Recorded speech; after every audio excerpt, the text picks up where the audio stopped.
बिस्मिल्लाहिर्रहमानिर्रहीम नहमदुहु व नसल्ली अला रसूलिल करीम।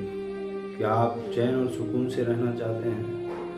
ज़िंदगी की ऐश और आखिरत की ऐश चाहिए, और अगर आपको सुकून चाहिए तो इस्तिग़फ़ार की कसरत करें। हदीस में आता है मन लाज़िम इस्तिग़फ़ार जअलल्लाहु लहु मिन कुल्लि ज़िक़्क़िन मख़रजा व मिन कुल्लि हम्मिन फ़रजा यरज़ुक़ु मिन हैथु ला यहतसिब। कि जिस आदमी ने इस्तिग़फ़ार को लाजिम पकड़ा, अल्लाह ताला उसकी वजह से क्या करेंगे, हर तंगी से उसे निजात अता फरमाएंगे, हर गमी से खुशी अता फरमाएंगे, रिज़्क़ ऐसी जगह से देंगे जहाँ से वहम गुमान भी नहीं। और कुरान पाक में आता है कुल तुस्तग़फ़िरू रब्बकुम इन्नहु काना गफ़्फ़ारा युरसिलिस समाअ अलैकुम मिदरारा व युमदिदकुम बिअम्वालिन व बनीन व यजअल लकुम जन्नात व यजअल लकुम अन्हार। कि मैंने इन लोगों से कहा था तौबा और इस्तिग़फ़ार करो, अल्लाह क्या करेंगे, माल में बरकत देंगे, नेक औलाद अता फरमाएंगे, मूसलाधार नफ़े वाली बारिशें अता फरमाएंगे, पानी की किल्लत को ख़त्म कर देंगे, फल और फ्रूट अल्लाह पाक अता फरमाएंगे।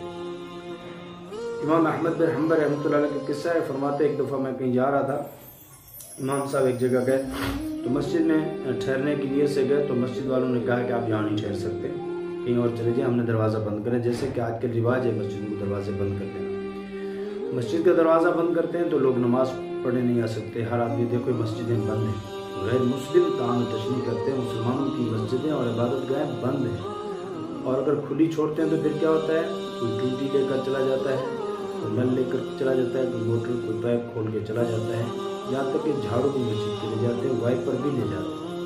ये मुसलमानों का हाल है। इमाम साहब ने फरमाया थोड़ा आराम करता हूँ, सुस्ता लेता हूँ, तो लोगों ने मना किया। इतने में एक नान भाई गुजरे, तंदूर वाले नान भाई गुजरे, तो फरमाया भाई क्यों इस मौलवी साहब को तंग करते, मेरे साथ भेज दें। तो उनके साथ ले गए, अपने साथ ले जाकर उनको खाना खिलाया, सुला दिया, लिटा दिया, खुद आटा गूंदने लगे। तो पढ़ रहे हैं, आटा भी गूंद रहे हैं और क्या करें, अस्तग़फिरुल्लाह अस्तग़फिरुल्लाह अस्तग़फिरुल्लाह, आटा भी गूंद रहे हैं, इस्तिग़फ़ार भी पढ़ रहे हैं। इमाम साहब ने फरमाया भाई इस्तिग़फ़ार ने आपको कोई नफ़ा भी दिया? फरमाया कि जो चीज़ अल्लाह से मांगी अल्लाह ने अता की है। अब मैंने सुना इमाम अहमद बिन हम्बल बड़े नेक आदमी हैं, उनसे मुलाकात हो जाए तो इसके लिए इस्तिग़फ़ार करो, अल्लाह तेरा भला करे। तेरे इस्तिग़फ़ार ने कहाँ से ठोकरे खिला के यहाँ पहुँचा दिया। तो मेरे अजीज़ दोस्तों बुज़ुर्गों, दुनिया और आखिरत की राहतें चाहिए, सुकून चाहिए, आयश चाहिए, अच्छी से अच्छी ज़िंदगी चाहिए।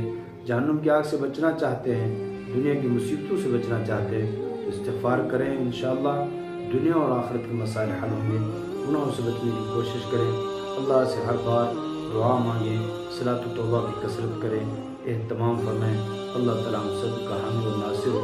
अल्लाह पाक हमें अमल करने की तौफ़ीक़ अता फरमाए। व आखिर दाना अल्हम्दुलिल्लाहि रब्बिल आलमीन।